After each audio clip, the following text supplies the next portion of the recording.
கேரளாவில் திருவாதிரைக்கு கூவாக்களி தயார் பண்ணுவாங்க. அது நான் எப்படி தயார் பண்ணுறேன்னு பார்க்கலாமா? ஒரு அடி கனமான கடாயை சூடாக்கி 2 டேபிள் ஸ்பூன் பாசிப்பருப்பை போட்டு பாசிப்பருப்பு நல்லா வறுபட்டதும் 1/2 கப் தண்ணியை விட்டு இதை வேக விட்டுக்கணும்.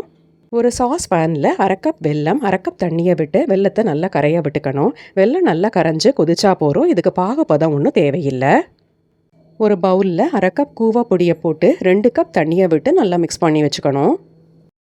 பாசிப்பருப்பு இந்த மாதிரி 3/4 பதம் வெந்த உடனே கரைச்சி வச்ச வெல்லத்தை வடிகட்டி விடணும்.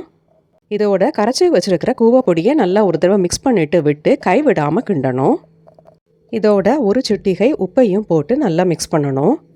கூவா பொடியை முதல்ல கரைச்சி விடும்பொழுது நல்லா வெள்ளை வெளியேர்னு இருக்கும். அது வேக வேக நல்லா டிரான்ஸ்பரண்ட் கலராக மாறிடும். நான் இன்றைக்கி களி மாதிரி தான் தயார் பண்ணுறேன். சிலர் இதை அல்வா மாதிரி தயார் பண்ணி தட்டில் விட்டு பீஸ் போடுவாங்க. இதோட 1/4 டீஸ்பூன் ஏலக்காய் பொடி, 2 டீஸ்பூன் நெய், துருவின தேங்காயும் போட்டு நல்லா மிக்ஸ் பண்ணினோன்னா ஃபென்டாஸ்டிக்கான திருவாதிரை ஸ்பெஷல் கூவக்களி தயார்.